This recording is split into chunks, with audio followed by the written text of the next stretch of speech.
గౌరవ సభ్యులు అడిగిన 4 ప్రశ్నలు అడిగారు అధ్యక్ష. దానిలో 14 మరియు 15 ఆర్థిక సంఘం నిధుల కింద 2019, 2020 నుండి 2023-24 వరకు కేంద్ర ప్రభుత్వం నుండి విడుదలైన మరియు గ్రామ పంచాయతీలకు విడుదల చేసిన మొత్తాల వివరాలను సంవత్సర వారీగా తెలియజేస్తారని. అధ్యక్ష, సంవత్సరాల వారీగా గ్రామ పంచాయతీలకు 14 మరియు 15 ఆర్థిక సంఘం ద్వారా 2019, 20 నుండి 23-24 వరకు విడుదలైన గ్రాంట్ వివరాలను ఈ విధంగా తెలియజేస్తున్నాం అధ్యక్ష. 14 ఆర్థిక సంఘం 2019-20 ఆర్థిక సంవత్సరంలో కేంద్ర ప్రభుత్వం ద్వారా విడుదలైన మొత్తం 2,336,56 అధ్యక్ష.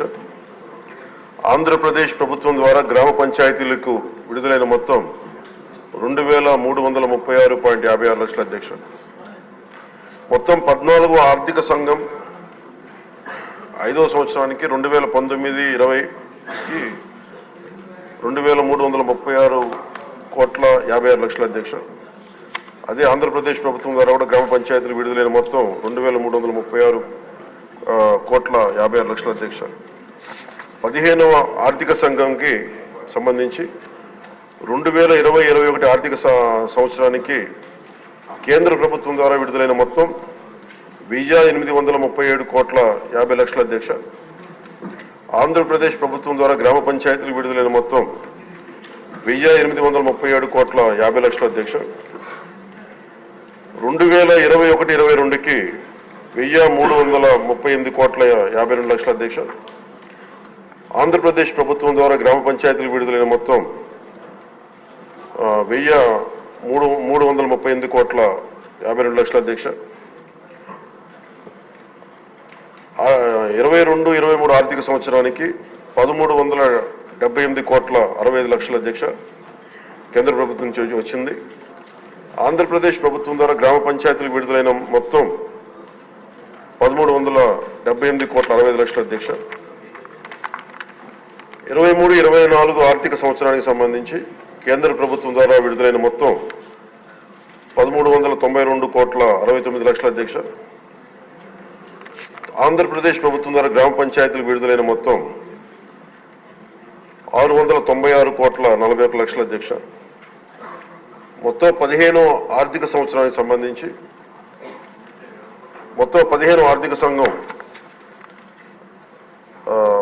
5,947,36,00,000 విడుదల చేసింది అధ్యక్ష.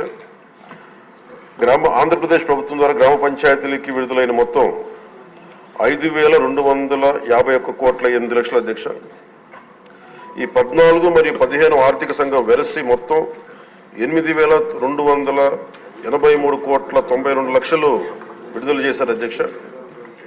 ఆంధ్రప్రదేశ్ ప్రభుత్వం మటుకు 7,587,64,00,000 విడుదల చేశారు అధ్యక్ష గ్రామ పంచాయతీలకి. కేంద్ర ప్రభుత్వం ద్వారా విడుదలైన మొత్తంలో ఇంకా 696,28,28,00,000 ఆంధ్రప్రదేశ్ ప్రభుత్వం ద్వారా గ్రామ పంచాయతీలకి ఇంకా విడుదల కావాల్సింది అధ్యక్ష. ఈ రెండో ప్రశ్నకు అధ్యక్ష, నిధుల నిలిపివేత కారణంగా గ్రామ పంచాయతీలకు ఎదుర్కొంటున్న ఇబ్బందుల విషయాన్ని ప్రభుత్వం గుర్తించిందని గౌరవ సభ్యులు అడిగారు అధ్యక్ష. గుర్తించాం అధ్యక్ష. సకాలంలో నిధులను విడుదల చేయనందున ప్రభుత్వం ఈ కింద సమస్యలను గుర్తించింది. 1, గ్రామాల్లో పారిశుద్ధ్యం సరిగ్గా లేకపోవడం, పారిశుద్ధ్య కార్మికులకు నెలవారీ వేతనాలు చెల్లించకపోవడంతో అనేక గ్రామ పంచాయతీల్లోని 21,000 మంది పారిశుద్ధ్య కార్మికులు విధులకు హాజరు కావడం లేదు.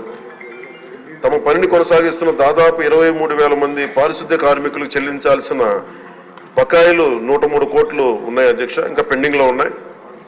తగినంత మంచి పారిశుద్ధ్య కార్మికులు లేనందువల్ల గ్రామాల్లో చెత్త కుప్పలుగా పెరిగిపోయి ఆరోగ్యానికి హాని కలిగిస్తూ ఉంది. తాగునీరు సంబంధించి అధ్యక్ష రెండో అంశం, మోటారు మరమ్మతులు చేపట్టకపోవడం, పైప్ లైన్ లీకేజీలు, నీటి క్లోరినేషన్ మరియు నీటి సరఫరా కార్మికులకు చెల్లింపులు చేయకపోవడం మొదలగు కారణాల వల్ల నీటి సరఫరా పథకాలు కూడా నిర్వహణ దెబ్బతిన్న అధ్యక్ష. అలాగే మూడో అంశం వీధి దీపాలు. గ్రామ పంచాయతీల అనుమతి లేకుండా ఆంధ్రప్రదేశ్ డిస్కాంలకు చెల్లింపులు చేసే నిమిత్తంలో నిధులు ఎక్కువ భాగం మళ్లించడం అయింది. ఎల్ఈడి వీధి దీపాలను వెలిగించడం మరియు నిర్వహణ సరిగ్గా లేనందున అనేక వీధి దీపాలు పనికి రాకుండా పోయాయి. ఇది గ్రామీణ మహిళల రక్షణ మరియు గ్రామస్తుల భద్రత మొదలైన వాటితో సహా గ్రామంలోని అన్ని జీవన అంశాలపై ప్రతికూల ప్రభావాన్ని చూపింది. ఇంకా గ్రామ పంచాయతీలకు ఆర్థిక కమిషన్ గ్రాంట్లు నిలిపివేయడం వలన పేలవమైన పారిశుద్ధ్యం, అపరిశుభ్ర తాగునీరు మరియు పనిచేయని విద్యుత్ దీపాల కారణంగా మన రాష్ట్ర జనాభాలో 71% ఉన్న 3,54,00,000 గ్రామీణ ప్రజల జీవితం చాలా దారుణంగా ప్రభావితమైంది. అలాగే ఇది మూడవ ప్రశ్న అధ్యక్ష, దానికి గల కారణాలు ఏంటని అడిగారు అధ్యక్ష. గ్రామ పంచాయతీలకు సకాలంలో నిధులు విడుదల చేయకపోవడానికి గల కారణాలను ఈ కింద విధంగా గుర్తించడం జరిగింది అధ్యక్ష. గ్రామ పంచాయతీలకు ఎన్నికలు నిర్వహించడంలో 2 సంవత్సరాల 7 నెలలు జాప్యం జరగడం, 1/8/2018 తేదీన నిర్వహించాల్సిన గ్రామ పంచాయతీ ఎన్నికలు చివరికి నిర్వహించడమైంది. మరి ఎన్నికైన సంస్థ 2021 మార్చి నెలలో బాధ్యతను స్వీకరించింది. కేంద్ర ప్రభుత్వానికి రెండో అంశం అధ్యక్ష, కేంద్ర ప్రభుత్వానికి గ్రాంట్ ట్రాన్స్ఫర్ సర్టిఫికేట్ అంటే వినియోగ ధ్రువపత్రాన్ని ఆలస్యంగా సమర్పించడం. మూడవది, గ్రామ పంచాయతీల బ్యాంకు ఖాతాలను గత ప్రభుత్వం ఉద్దేశపూర్వకంగా PMFS ప్రభుత్వ ఆర్థిక నిర్వహణ వ్యవస్థతో ఏకీకృతం చేయలేదు, దానికి అదొక కారణం. నాలుగవది, కేంద్ర ప్రభుత్వ పంచాయతీరాజ్ మంత్రిత్వ శాఖ నుండి కేంద్ర బృందం ఆంధ్రప్రదేశ్లోని గ్రామ పంచాయతీలను సందర్శించిన సమయంలో వారు చేసిన ప్రతికూల పరిశీలనలు.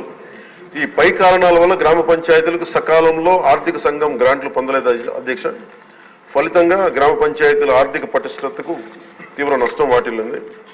అలాగే గౌరవ సభ్యులు అడిగిన 4వ ప్రశ్న అధ్యక్ష, గ్రామ పంచాయతీలకు నిధులు విడుదలకు చేయుటకు ప్రభుత్వం తీసుకున్న చర్యలు ఏమిటని. గత ప్రభుత్వం నుండి ఆర్థిక దుర్నిర్వహణకు ప్రభుత్వం వారసత్వంగా పొందింది అధ్యక్ష, మరి మిస్మేనేజ్మెంట్ కానీ. అలాగే అందువల్ల రాష్ట్రంలోని గ్రామ పంచాయతీల ప్రస్తుత ఆర్థిక స్థితి యొక్క వారసత్వాన్ని ఈ ప్రభుత్వం తీసుకుంది అధ్యక్ష. మరి సకాలంలో నిధులు విడుదల వీలు కల్పించడానికి మరియు గ్రామ పంచాయతీలు పటిష్టపరచడానికి కూడా రోడ్ మ్యాప్ని రూపొందించడం అవుతుంది అధ్యక్ష.